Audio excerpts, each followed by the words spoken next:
Hello Sagittarius, welcome to the Plaid Sheep Oracle. In this round of readings, I've been pulling a card from the Mystical Shaman Oracle as a jumping off point and inspiration for the reading. I intended to do your reading the day before yesterday, but you did not want to come out. I laid out 2 spreads and it was just gibberish. So I did Capricorn instead. And then yesterday I did a collective reading for the eclipse. And today you have come out, and I can see why you didn't want to, especially in that pre-eclipse energy. So your first card is this Mystical Shaman Oracle card is the Ghost Dance. This clouded figure wandering through the fog. And I can see there are 2 sort of energies happening. There's something that's kind of external and also a part of you. And then there's the sort of your conscious or more dominant part.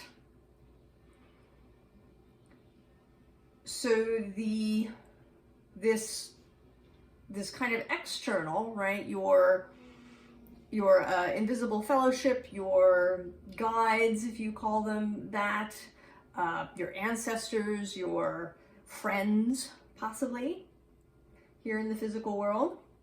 And then also your wider self, right? Your soul is coming forward first with this deer energy. Just very gentle, kind, grounded energy.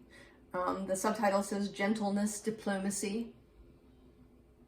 But it's mostly just sort of the sweetness here of this image. And then we have the butterfly, right? The symbol of newness, transformation, and beauty, right? It says beauty is the subtitle, right? Butterflies are beautiful and light. I think people always smile, when they see a butterfly. And then we also have joy to go with that. So there are these energies around you and even within you. And then there's this forgiveness energy, and I'll sort of come back to that. And then this energy sort of continues in the next underlying with this muse of materials. There's this beckoning into this green, sunlit, beautiful place, right? Passing by these rose women. But another part of you, perhaps your conscious mind, and all of those parts of us that sort of were around to help us survive in the world, but have now kind of become a hindrance in how they are, seem to have the bigger voice with you currently, Sag. All right, we have this 9 of voices, 9 of swords. Although this figure is sort of calm, there is, the figure on the bed is in a fetal position a little bit. A sense of difficult thoughts, anxiety, being up in the middle of the night. And then even more so, this 8 of voices, the 8 of swords, being in the dark, just seeing little bits of the light, kind of longingly looking at the light. And even this Two of Emotions, which is a Two of Cups and often comes out as being, you know, a lovely energy of play, is now looking sort of like an internal struggle. Right? I think the two in this case are not actually looking each other in the eye. There is a struggle.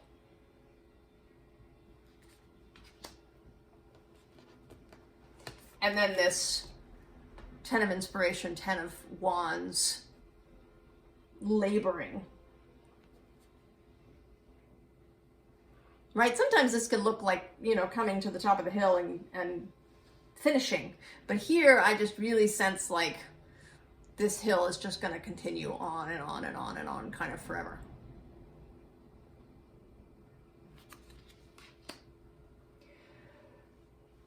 So Sagittarius, there's this energy that's wanting to draw you into joy, wanting to have you focus on, you know, beauty and interesting things, but you are really resisting this.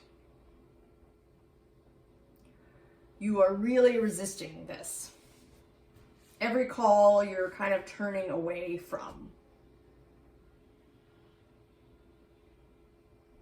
And I think you feel a great sense of frustration and a feeling, right, like it will never end, right, whatever this is, that things are just not going to get better. There's this Trust the Timing card coming out as the underlying. Trust the wave you came in on, time is not running out, is the subtitle. And I think that, right, this is Spirit's message and you're saying, yeah, right. Right. Right, under that is this Earth School card. Life lessons, soul growth, study, higher learning. I think you feel as if all you get are hard lessons. That's all you've got. This All Paths Lead Home card, I think, you know what, it says inner authority, intuition, turn your gaze within. Feels like, to you, rather than this being a nice free option, right, an empowering option that, you know, kind of any choice you make could be really good, right? You just have to, you know, choose a path and go. I think to you, this feels really obnoxious. You just want the single answer, the one way, the single target for your arrow. You don't want any of this stuff, right? You want the simple answer. And you feel like it's never going to come.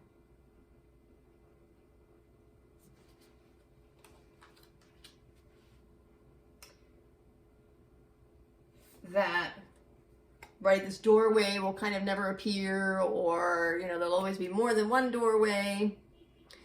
The card is called Soul Gifts and Training. It's time to step up. And there too, I feel like you feel like you've been stepping up, right? That your life has been just one bloody lesson after another.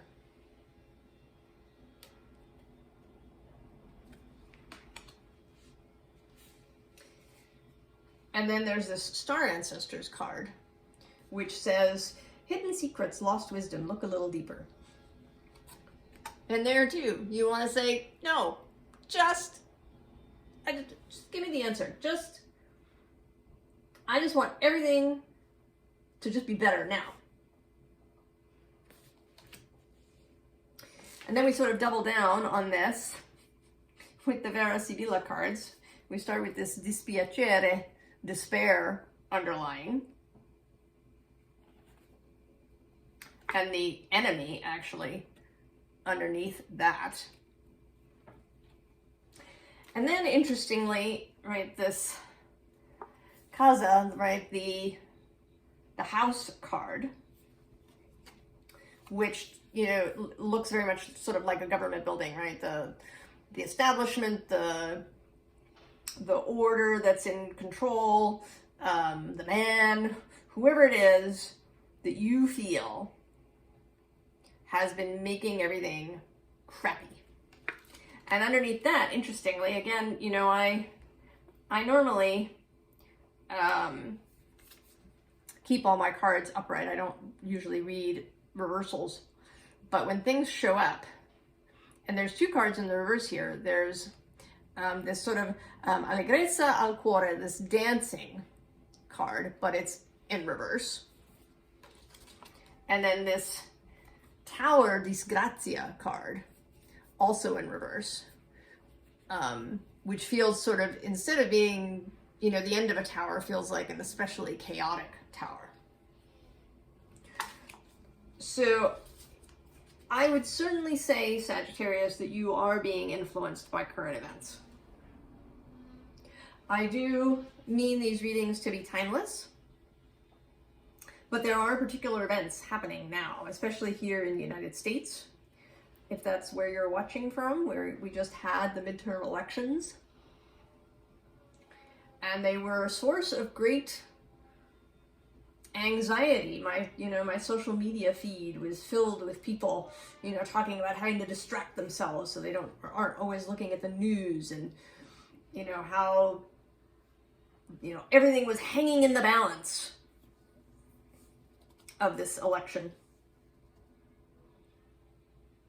And even if, you know, you're not watching this anywhere near when I recorded it, chances are there's gonna be something happening in the world at large that is challenging, difficult, frustrating, angering, rage-filling, annoying, despair creating.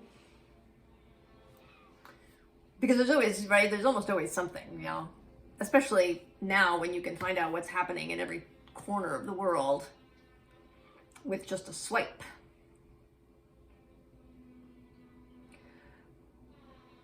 So this kind of, this world situation, and then your own personal situation, challenges and, let's face it, crap that's happened to you in your life that you've dealt with, you know, perhaps awful people, all of these things. And, right, there's this argument going on, right? Well, actually, right, it's, I mean, the title is The Conversation, but it sort of feels like this one woman is kind of dominating the conversation. And I feel like in this particular case, she is the voice of doom. The voice of everything is going to heck in a handbasket. And there's nothing you or anybody can do about it. And, you know, so we're going to stay in that energy. We're just going to stay in it and listen to it and absorb it. Because it's familiar, maybe because it feels like the rational thing to do, maybe because that's what everybody around you is doing, maybe because having, you know, thinking about things another way sort of opens you to disappointment if it doesn't happen. There are many reasons why we might choose to remain in this prison cell.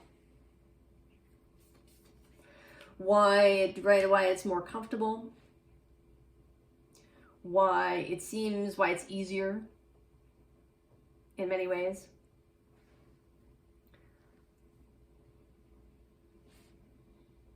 From, you know, nervous system things where our body is used to a certain kind of feeling, and so we're comfortable there,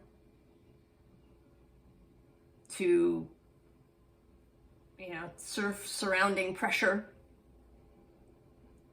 to fear, just general, fear of what will happen if we start to think about things differently, to wanting to fit in. All right, if you're in a sort of doomsaying group, right, it might be right wanting to fit in, wanting to seem intelligent, intellectual, in the know, understanding of the geopolitical situation.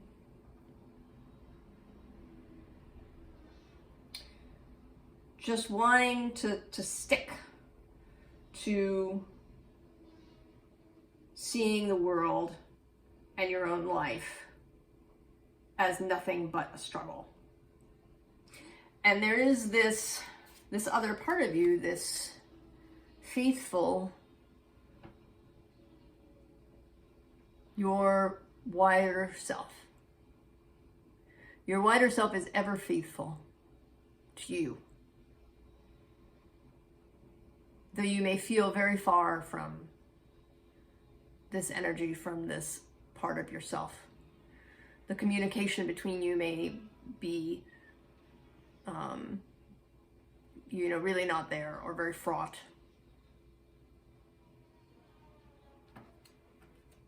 Right? You've got this, right, this longing, yearning energy, this melancholy that you're clinging to. And, your dog, right, this faithful dog is not about it. Right, they sympathize, they understand. But this part of you is not gonna join in this sad, struggling energy. They are calling you forward. And to get back to this forgiveness card,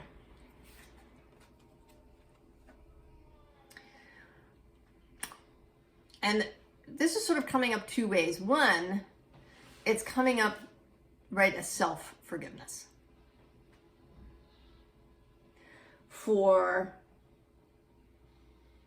anything where you feel responsible, or actually I should say where you feel blame.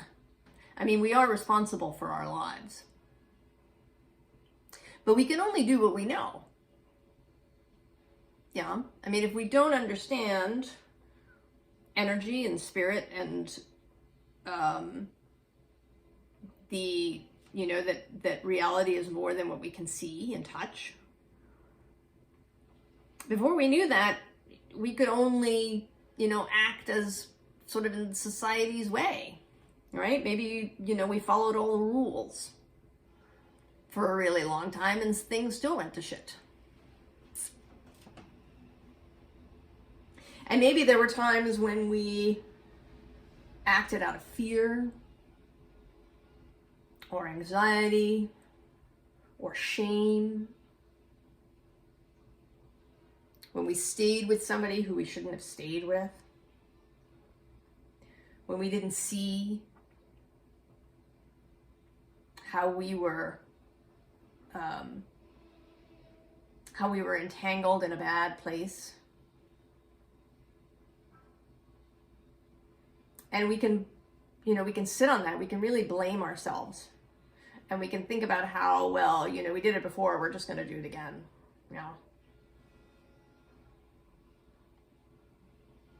So there's that level of forgiveness, right? To forgive yourself.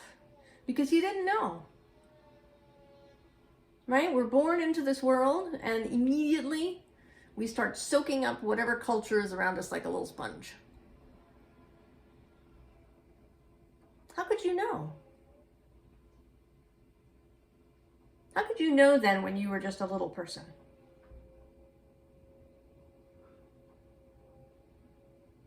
And you learned what your family and your society wanted you to learn?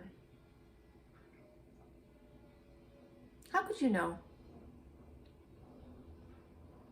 It's not your fault. Fault is not, right? It's not about fault. It's not about deserving, right? That somehow you did something terrible in a former life and this is karma and you deserve bad things. No.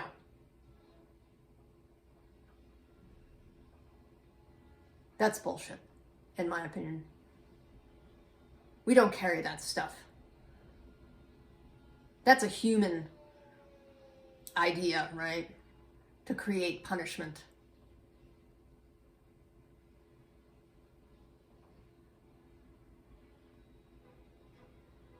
That's not how spirit works.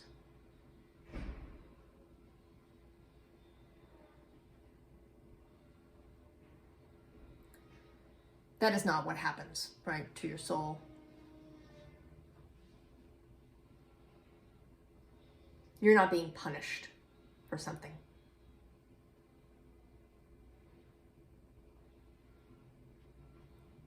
Yeah.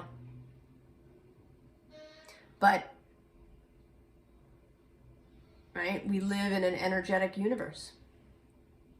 It's not judgmental.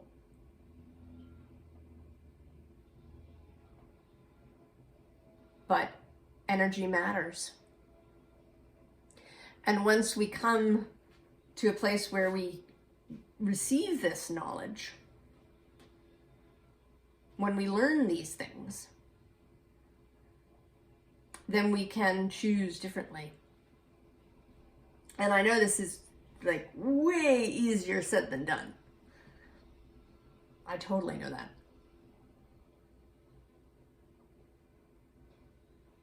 But it is absolutely possible.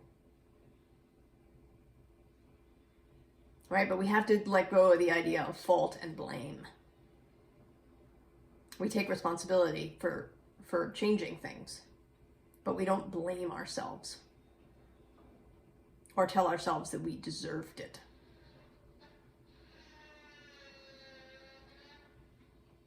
It's not about that. And the other end of forgiveness is, right, forgiving others. And this can be a difficult, right, semantically, forgiveness sort of implies that you excuse behavior, right, that was hurtful, especially behavior that was deliberately hurtful.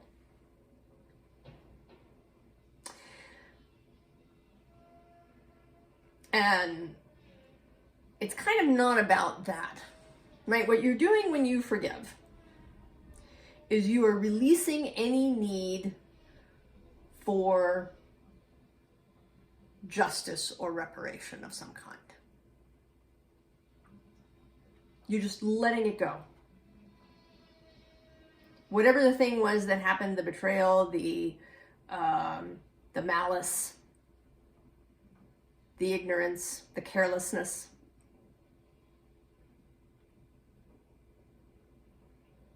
you are releasing any need for that other person or entity to be punished or brought to account, or, for them to make amends in some way. That's what you're releasing, right? You're releasing that need to carry that around until you get what you want. Because it's just too big a weight. So if you're sticking in your bad place in this prison because you're waiting for somebody else to make amends or to apologize or to be held accountable in some way, you are just hurting yourself. And there's totally no need for that. There is no need to keep yourself in prison either for your own actions earlier in your life when you didn't know, or for anybody else's actions. So I asked about advice, and I don't know what you'll think of it. Of course, you're right, you're looking for the single answer, and that's not what this is, I'm afraid. What we've got is first of all this underlying gardener. And this says a couple of things to me. One, that you, right, that you are empowered to cultivate your own life, to create a garden of your life the way that you want, right, with all the things in it you want, right? If you want a lot of beautiful scented flowers,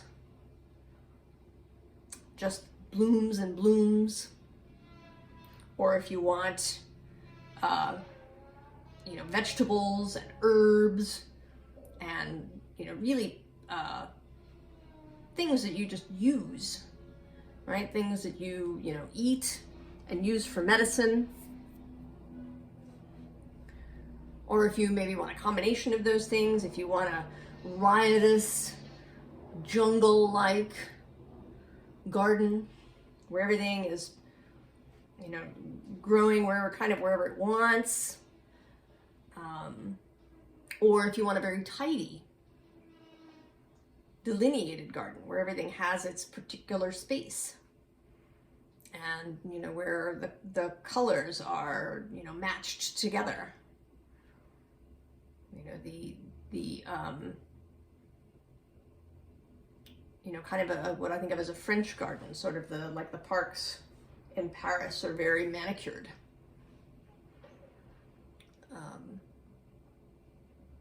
Right, the treetops on the Champ de Mars have been pruned so the trees are flat. Right, maybe you like that aesthetic. That's the sort of life garden that you would like. Whatever it is, right, you have that power. And the second thing is that it's going to take time. Right, that it's not a sudden process. That you don't plant seeds and then have a full-grown plant the next day. And also that it needs tending. Even a garden that's very riotous and you know, not very delineated or tidy still needs to be tended.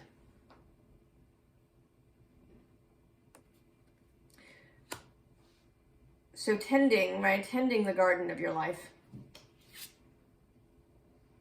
Making choices about, you know, what sorts of things that you're planting and growing in your life. Then this flower spirit, which is just very gentle.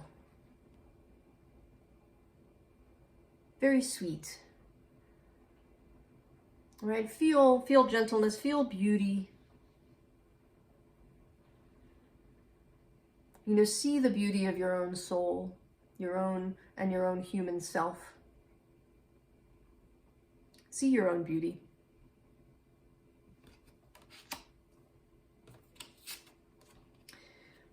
And then there's this journey, which is also, you know, sort of, right, not speedy, right? This is not going to be a speedy journey. But that you are kind of, right, you're part of the journey. This woman and this animal are, right, seem to be one being. That your life is the journey, you are the journey.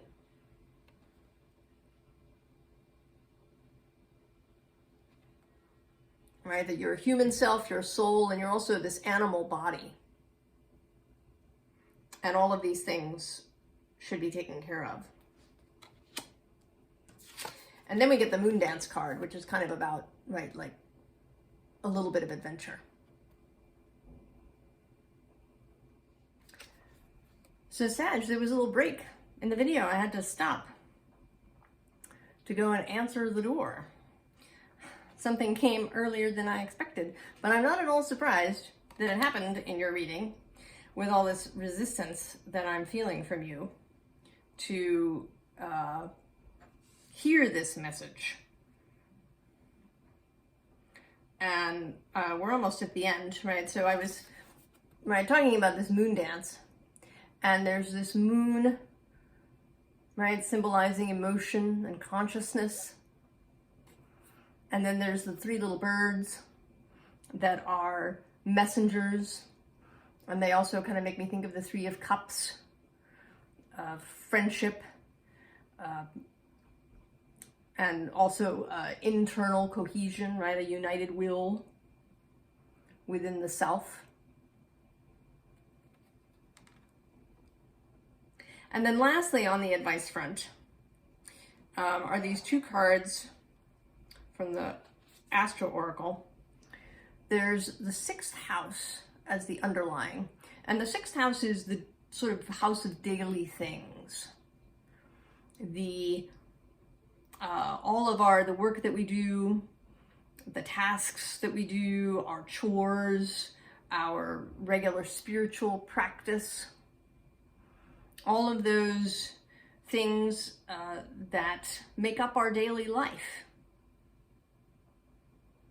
that are how we move through the world, right? It's associated with Virgo, the 6th house. So it's devotion and service. And underneath it is Uranus. Change. Change. Change the way you do things every day, right? Like all of the daily stuff. Change how you do things and change how you think about those things. Because it's not just, the physical actions that we take and how we do that. Do we, brush our teeth first or wash our face first? Or, do we have a, morning routine? It's how we think about those things that's really the most important part. And again, I absolutely know it's not that simple. It takes time and discipline to change the habits of a lifetime. Even if your life, even if you're only 20 or 18 or 16, right? There's time spent, learning these things. And it takes time to unlearn them and choose new ways, particularly of thinking. Particularly.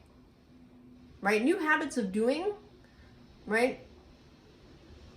These can actually be, I think, easier. Right? Adding some new physical thing. But new thoughts are slippery.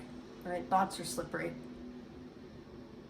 Habits of thought are especially ingrained. And underneath Uranus, actually, we have the South Node and also the Imam Cheli, which is our origin, right? Our root.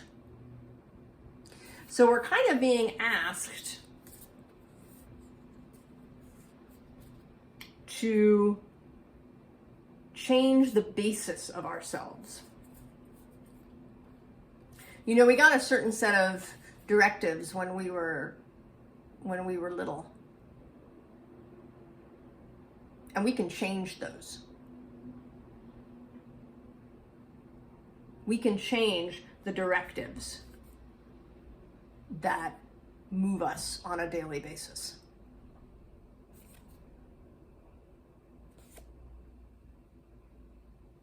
We can cultivate the garden to grow in the way that we would want it to grow. We can use the South Node, right? Those skills and ways of being that are second nature, that come easily, that can cause us problems, right? Because we fall back into habit. But we can use that. Nothing is wasted. No experience, no learning is wasted. It can be used and synthesized into newness, right? It can be composted to help new things grow.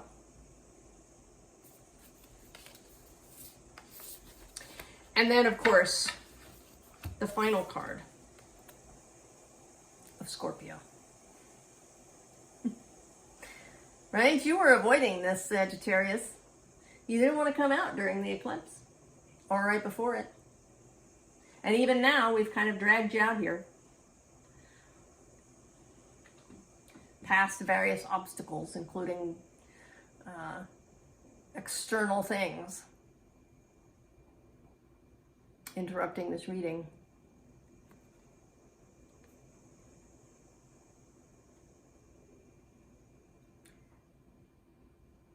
The compost, right?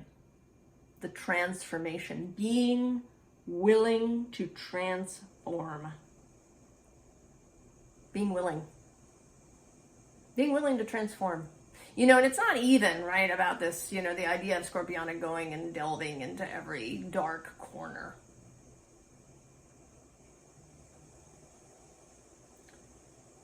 It's the willingness to transform that I think is the trickiest part. Because that can be really frightening. We don't know. You know, we know what the results of our current way of being are. We've survived this long doing what we've been doing. That's a proven thing. We're still here. From the perspective of the nervous system and the anxious and protective parts of ourselves, what we've been doing works. Because we're still alive. But our soul, our creative parts, our little self, right, the inner child, the dreamer, the lover, the artist that we all have within us, they're longing for something else. They know that all that experience, all that doing, the ways of being have a use, are useful, are not a waste.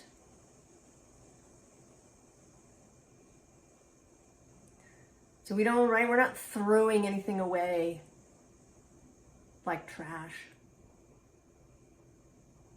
Know that no part of your life is trash. No part of yourself is trash.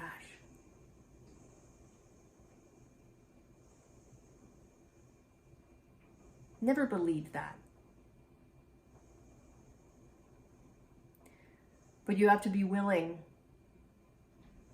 to transform, willing to be something new, and that is very, very vulnerable. It takes courage and time and discipline and faith.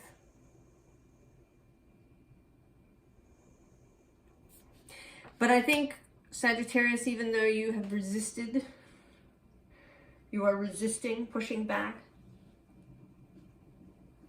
I think that maybe you're about to turn a corner, to lessen that resistance, because this reading did come through in the end.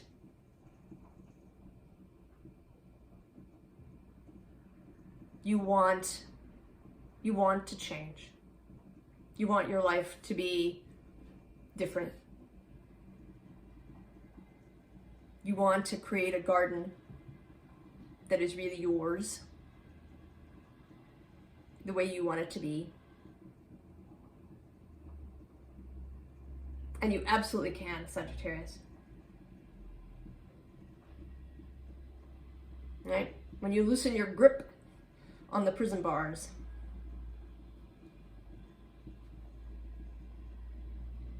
right? Taking those first steps may be the most difficult.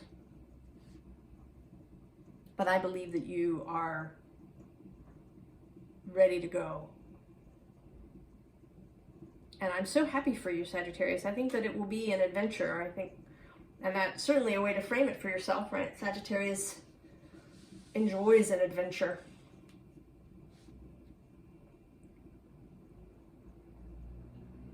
I wish you all the very best, Sagittarius. And I look forward to seeing what your next reading has to say. I'll see you next time. So long, Sag.